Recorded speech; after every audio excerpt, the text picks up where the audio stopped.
Continuing our journey on The Rise the Limit, we now open Chapter 7, The Unbearable Lightness of Being Buoyant. After arriving in Okinawa, our travelers' search for authentic connection is met with the realities of structured tourism, where a rule-heavy snorkeling trip contrasts with a frustrating hotel policy. The day's most meaningful discovery, however, arrives not from a planned excursion, but from a spontaneous evening encounter with the island's native wildlife. The unbearable lightness of being buoyant. Sunrise mist again. Rules bind both travelers' flesh. Flying fox breaks free. Fractured dawn. Ryukyu's reluctant reckoning. My body was still running on a time zone that must exist only in the cargo hold of an airplane. It was 4 a.m. Again.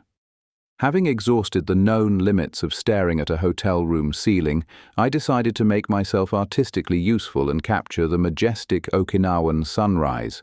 I was like a modern Prometheus, except instead of stealing fire for humanity, I was trying to steal a really nice JPEG for my social media feed. The joke was on me. I had everything prepared. The camera, the vaguely contemplative expression, the perfect spot overlooking the sea. I ducked inside for just a second, a brief moment to grab a lens cloth, and when I re-emerged, the sun had already clocked in for the day. It had vaulted over the horizon, a celestial performer who clearly had no time for amateur photographers fumbling with their equipment. There was no grand spectacle, just the cosmic equivalent of a door slammed in my face. Standing there, a monument to my own poor timing, I started thinking about bigger things that vanished while people were looking the other way. Before this place was a Japanese prefecture, it was the Ryukyu Kingdom, a seafaring nation that for centuries did very well for itself by being the shrewdest middleman in East Asia. The whole operation kicked off in 1429 when a fellow named King Shohashi did what ambitious men with armies have always done, convinced 3 smaller kingdoms that they'd be much happier as one big kingdom with him in charge. His capital, Shuri Castle, became the central hub for a business empire built on ships. The kingdom's business model was genius. It entered into a special arrangement with Ming Dynasty China, a sort of premier club membership that gave it exclusive trading rights. Ryukyuan ships became the delivery vans of the medieval sea, zipping between Japan, Korea, China and Siam, swapping Chinese porcelain for Japanese silver and Southeast Asian spices. This was the kingdom's golden age, a time when its unique culture bloomed, producing colorful Bingata textiles and pottery that you didn't need a degree to find beautiful. From somewhere down the coast, the rhythmic clang of construction carried on the breeze, a reminder that islands, like everything else, are never really finished. That sound must have been very different in 1609. That was the year the powerful Satsuma clan from mainland Japan invaded, effectively putting the kingdom under new management. For the next 250 years, the Ryukyu Kingdom performed a delicate political dance, pretending to be a loyal vassal to China while secretly answering to its new Japanese landlords.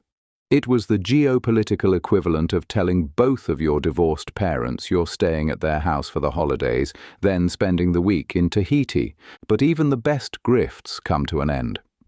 In 1879, the new Meiji government in Japan got tired of the charade.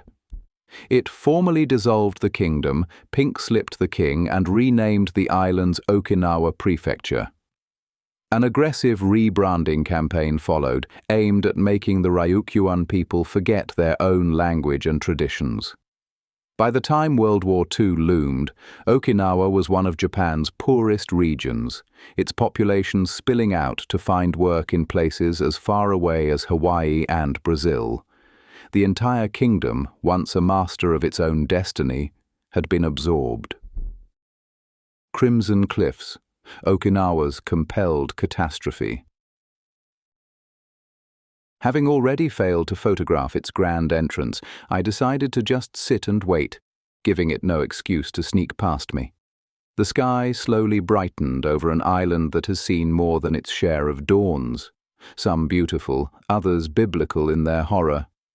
The sun that rose was the same one that climbed into the sky in the spring of 1945, though I imagine few people were admiring its gentle pastels. They were occupied with Operation Iceberg, a name that sounds more like a plan to chill drinks for a party than one of the most savage battles of World War II. For the island of Okinawa, World War II was not a distant conflict.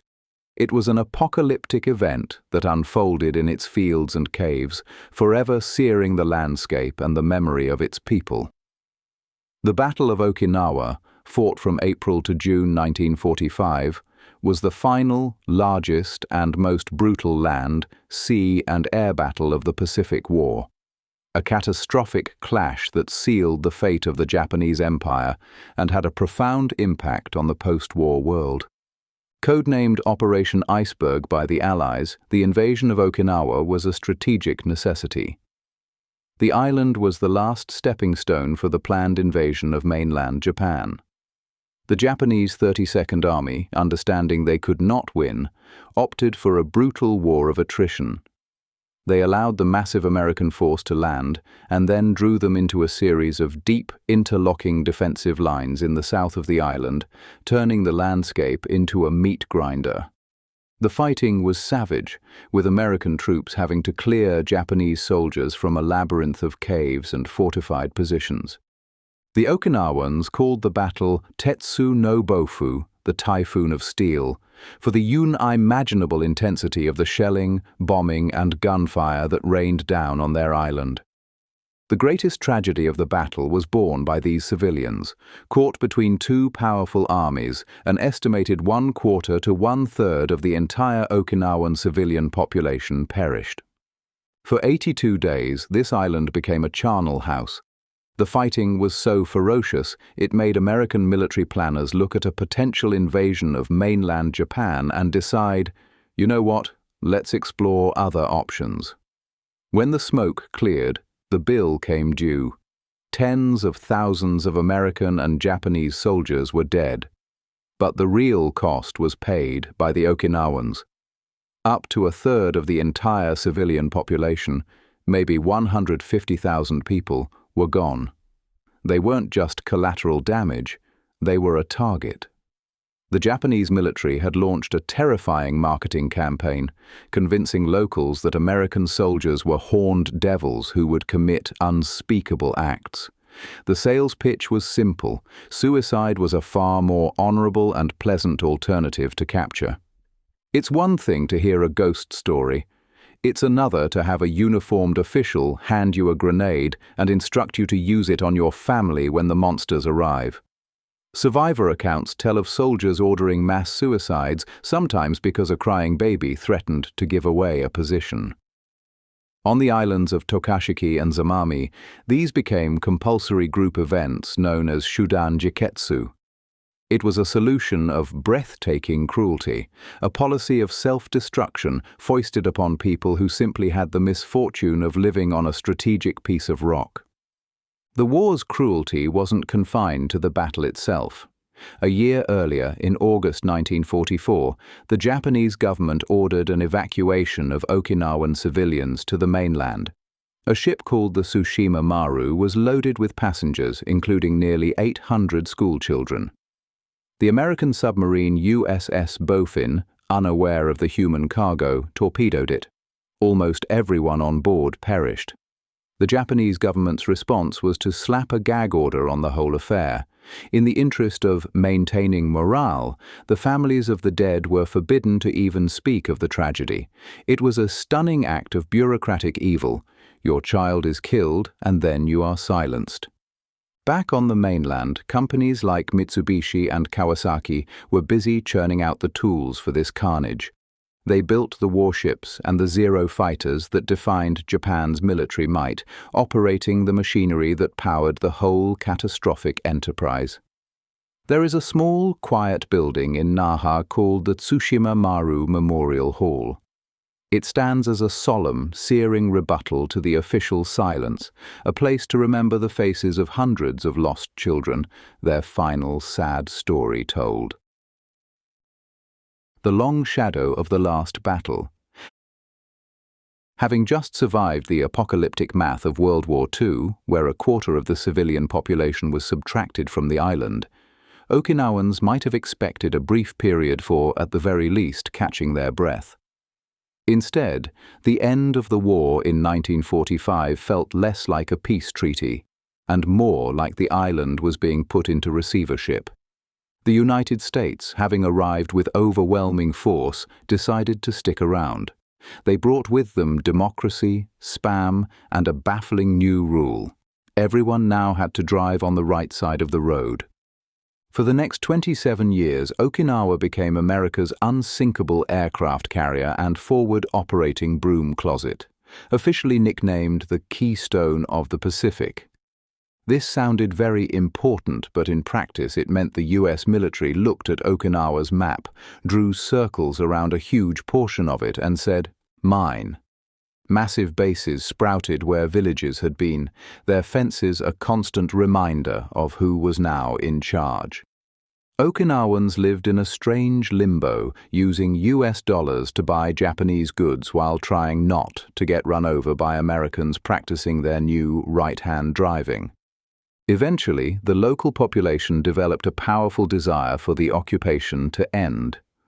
This movement, the Fuki, was essentially a polite, decades-long campaign to ask the world's largest superpower if it could please move its gigantic imperial military apparatus somewhere else. After years of talks, the Americans agreed. In 1972, control of Okinawa was formally returned to Japan. It was a day of celebration, a triumph of persistence. Then everyone read the fine print. The deal was this. Okinawa could be Japanese again, but the American bases were staying. It was like finally getting your parents to move out, only to discover they'd sublet your entire house to a fraternity that has no intention of leaving. This created the central absurdity of modern Okinawa. The prefecture, which is less than 1% of Japan's land, was now stuck hosting about 70% of all US military facilities in the country. The arrangement produced a steady supply of noise pollution, environmental incidents, and a general low-grade frustration. That frustration needed a spark, and on December 20th, 1970, it got one in the form of a fender bender. In Koza, a city humming with the energy of Kadena Air Base next door, a car driven by an American serviceman hit a car driven by an Okinawan. When the US military police showed up and appeared to handle the situation with their usual home team bias, a crowd gathered. It turned out that 2 decades of simmering resentment can be ignited by a single, poorly handled traffic stop. The crowd swelled from a few dozen onlookers to a few thousand angry citizens. They started with the cars. Any vehicle sporting a Y on its license plate, the scarlet letter designating it as property of US personnel, was a target. They were flipped, smashed, and set on fire. Over 70 cars were turned into smoldering wrecks. The mob then moved on the source of their troubles, marching to the gates of Kadena Air Base itself, where they tore down a section of fence and set an administration building on fire. For hours, the city was in open revolt, a raw and messy outburst that sent a clear message to both Tokyo and Washington. The situation was broken. The Koza riot burned itself out by morning, but the anger remained, like the heat you can still feel radiating from asphalt long after the sun has gone down. Precarious peace, the price of presence in Okinawa. The aftermath of World War II left Okinawa in a strange state of limbo, and after tracing its journey back to Japanese control, one question hangs in the humid air, heavier than the summer heat. If the war is over and Japan is an ally, why does this island still feel like the world's most strategically located military base? The simple answer is that it is. But the reasons are a messy knot of geography, power, and history that makes perfect sense on a general's map and almost no sense when you're just trying to find a quiet beach. Take Naha Airport. The runway where my commercial flight landed with the gentle bump of a dozen other tourist-filled planes began its life in 1933 as a launch pad for the Imperial Japanese Navy. Then, in 1945, the US took it over in one of the bloodiest fights of the war. For decades it served as a major American airbase, and today it's a civilian airport that still shares its runway with the Japan Self-Defense Force. It's the aviation equivalent of a divorced couple who still have to share the same driveway. An arrangement that feels uniquely Okinawan. This is just one piece of a much larger puzzle. Okinawa makes up less than 1% of Japan's landmass, but hosts over 70% of the US military bases. That's not a typo. It's as if the entire US highway system were crammed into Rhode Island. The official term for this is strategic importance. The unofficial term is geographical bad luck.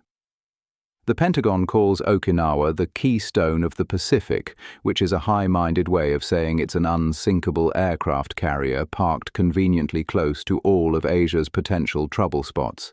Taiwan, the Korean Peninsula, the disputed Senkaku Islands, the entire South China Sea, they're all just a quick flight away for the fighter jets, spy planes, and flying gas stations stationed at Kadena Air Base. Kadena is the biggest US combat wing in the region, a sprawling city of military might that projects American power and reassures allies. It all sounds terribly important on a PowerPoint slide. But what does it feel like to live next door to the keystone? For many Okinawans, it feels like having a neighbor who is constantly revving a jet engine in their garage at 3 a.m. Crowded charter, cold currents, and clownfish clusters. After a morning spent contemplating the immense weight of Okinawan history, a place where American military bases sit on land still echoing with the ghosts of the Ryukyu Kingdom, it seems only fitting that breakfast would present its own form of culinary bewilderment. Alongside a spread of perfectly acceptable pastries sat two offerings of profound ambition: steak and ice cream. This felt less like a morning menu and more like a dare. Naturally, my son and I accepted. The steak was excellent, the ice cream was respectable, but the pineapple was a revelation. It was so good it made you wonder if Hawaii had been resting on its laurels. I have scheduled further, more rigorous testing, but it might be the best I have ever had. They do grow them here, which probably explains why it tastes like sunshine and not shipping crates. Fueled by a breakfast that violated several sections of the food pyramid, my son and I decided to inspect the local marine population. After applying a precautionary layer of sunscreen, we arrived at the boat where they promptly handed us wetsuits. The one designated for me was a masterpiece of topological error. I remain convinced it was an extra large suit for a woman. After a prolonged and undignified struggle that resembled trying to force a full-grown man into a sausage casing, we waddled onto the boat. We had been promised a cozy group of 8. Instead, we found ourselves part of a small flotilla of 11 other tourists, 3 guides, and a boat driver. That is a guide-to-guest ratio that suggests either extreme danger or a profound lack of confidence in the guest's ability to float. We motored out a short ways, the drone of the engine a steady hum against the chop. Then came the plunge. The moment I hit the ocean, the wetsuit's true purpose became clear. The water was shockingly, breathtakingly cold, a fact the tropical fish darting below seemed blissfully unaware of. They were the same cast of characters we'd seen in the bath-warm waters of the South Pacific, yet here they were, thriving in what felt like a recently thawed ice rink. The snorkeling was good, but it came with a curious restriction. My request to remove our life jackets was met with a polite but firm denial. It was against the rules. Very Japanese. And so we were forced to bob along the surface like a pair of well-fed corks with face masks peering down from on high. We saw an army of clownfish. They are a big deal here, the subject of hotel lectures and conservation projects, which may explain why they looked so smug. Oddly, for all the clownfish, there was not a single anemone in sight. It was like seeing a city full of famous celebrities who had all simultaneously evicted their landlords. We saw giant clams, starfish, and a ruffled sea slug that looked like a discarded piece of haute couture. The highlight, however, was something I'd never seen before. Christmas tree worms. I almost missed them. Then, as I floated over a piece of coral, a tiny, bright orange cone caught my eye. Next to it was a green one. They looked precisely like miniature festive trees. Get too close and zap, they retract into the coral. Float back, and they timidly reappear. My son and I became what the guides apparently dubbed the Rouge Americans, drifting away from the main group with our own personal minder to play this game of peekaboo with the worms. It was during this solo expedition that I noticed the beach, easily swimmable, just a stone's throw from our coral patch. An entire bus, I mused, could have gotten us here without the need for a boat at all. We returned to the boat. We returned to the hotel. We peeled the neoprene prisons from our bodies. Now we are going to get some lunch. Curious Cuisine. Coral Chronicles. Emerging from the surprisingly Arctic Okinawan depths felt like being politely but firmly ejected from a fish-themed refrigerator. The chill from our snorkeling tour, an adventure that had revealed a city of clownfish living without a single anemone to their name, was quickly replaced by a hunger that demanded immediate attention. By the pool, menus were presented. I chose a margarita pizza, the culinary equivalent of a white t-shirt, classic, reliable, and hard to mess up. My wife, however, fell victim to my powers of persuasion. On her behalf, I ordered a dish that sounded less like food and more like a surrealist art installation, a passion fruit and fish pizza served on naan bread. It was a combination so baffling, so fundamentally wrong on paper, that I simply had to witness it in person. My role was purely scientific. The dish arrived looking like a failed experiment in pan-continental diplomacy. We were told its individual components were all of top quality. The passion fruit was sweet, the fish was fresh, the naan was, presumably, fine naan. But assembled, they created a culinary disaster. It was a collection of solo artists forced to play in a band that had never rehearsed. My wife took one bite and delivered a verdict with a quiet, firm shake of her head. One does not argue with such finality.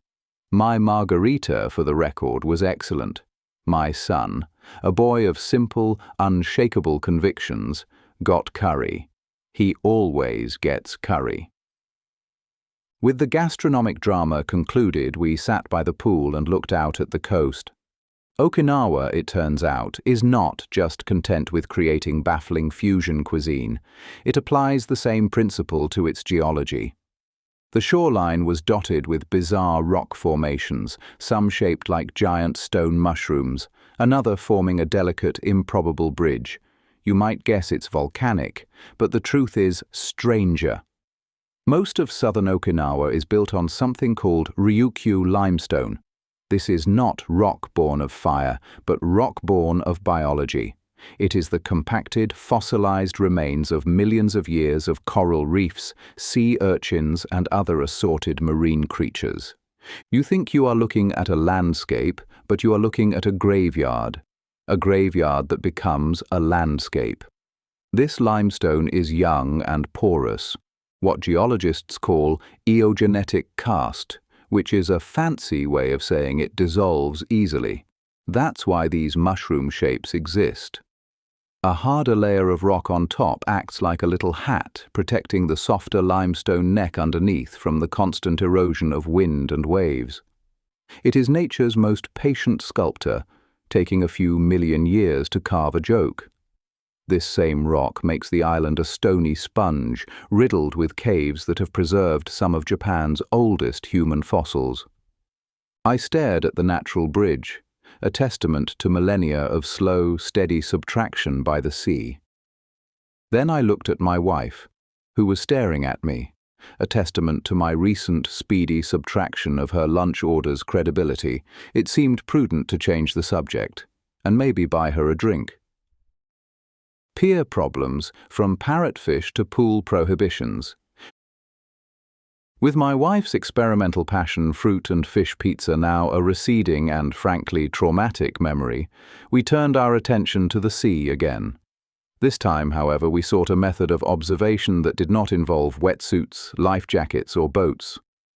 My wife has a relationship with boats that I would describe as a firm, non-aggression pact. They stay afloat, she stays on shore, and no international incidents occur. This severely limited our options. Fortunately, a short distance away was Busena Marine Park, a place that promised oceanic views without the accompanying seasickness. Their main draw, a fleet of glass-bottom boats, was given a hard pass.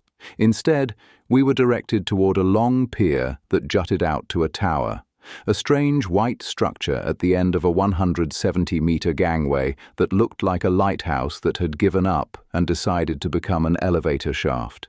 This was the park's main event and our salvation, Okinawa's only underwater observatory.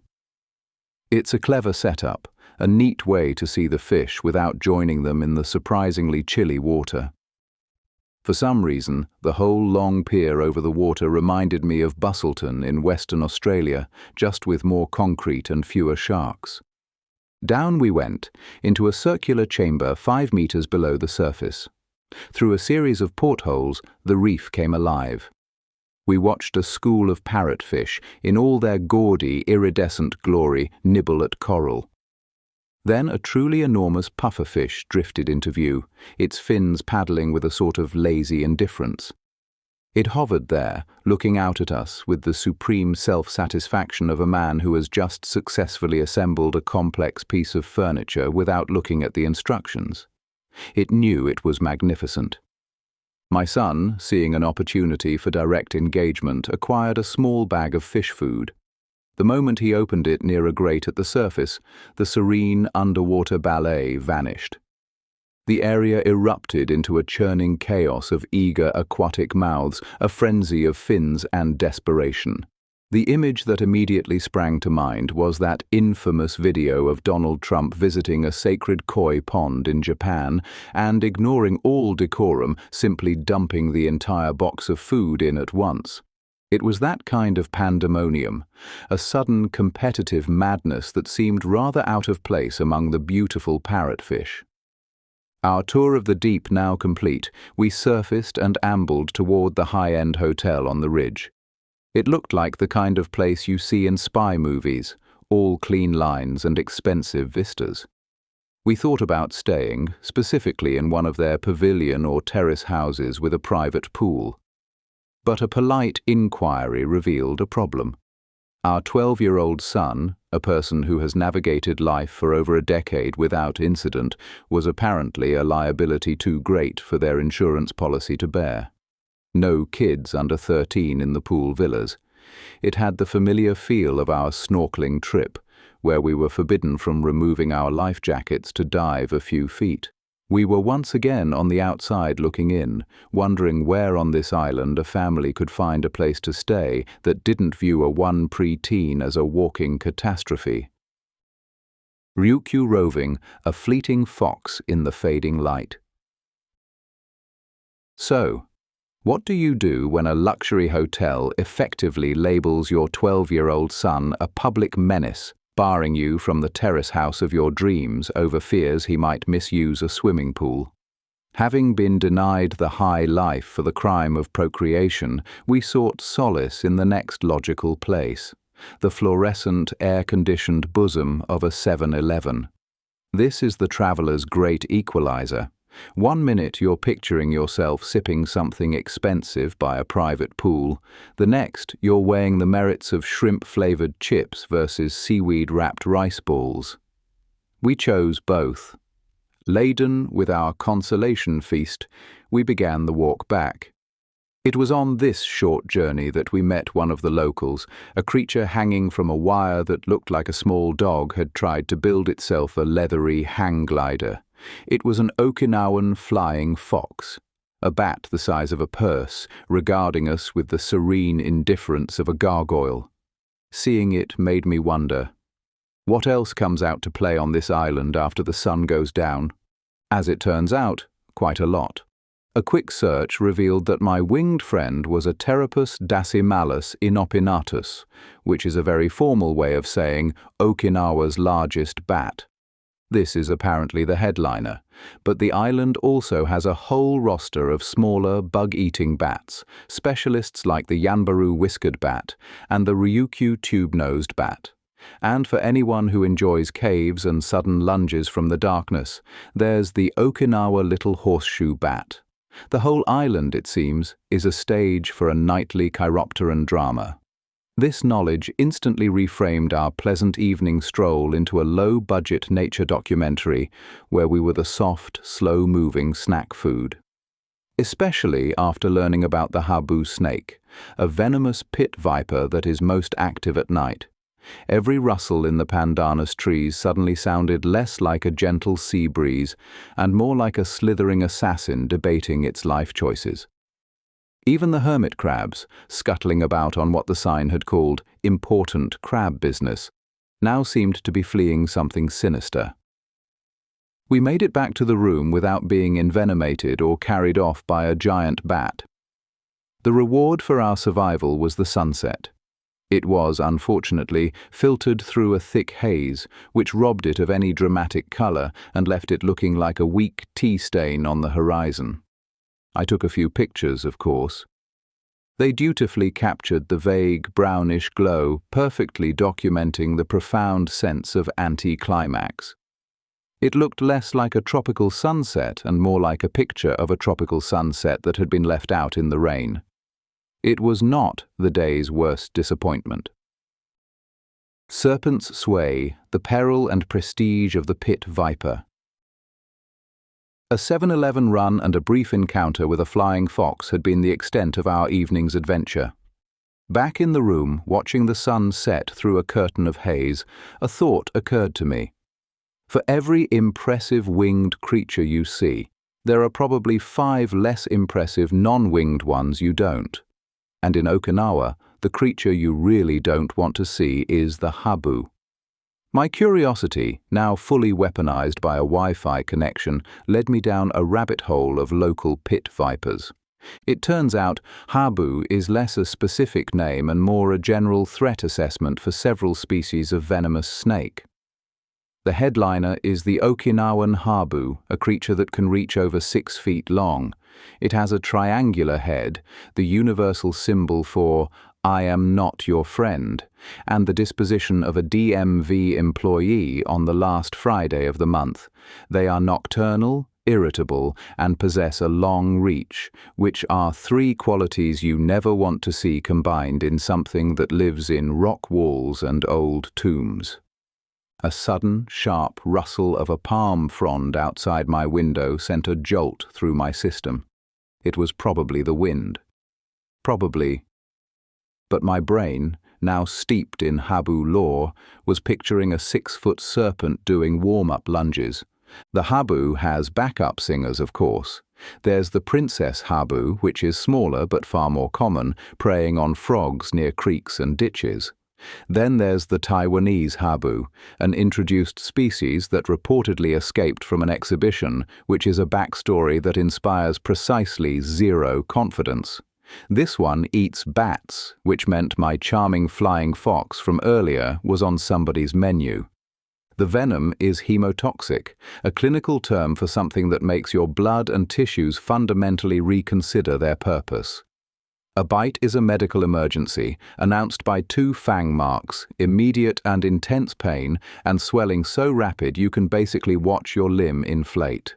Mortality rates are low thanks to modern medicine, but the list of potential outcomes still reads like a collection of rejected Bible plagues, from tissue death to kidney failure. The official advice for avoiding a bite is to wear boots, carry a flashlight, and never, ever attempt to handle one, which seems like the kind of advice that shouldn't need to be said. Naturally, a creature this dangerous has been woven into the local culture. The most famous example is habushu, a liquor where an entire habu snake is pickled in a bottle of rice spirit.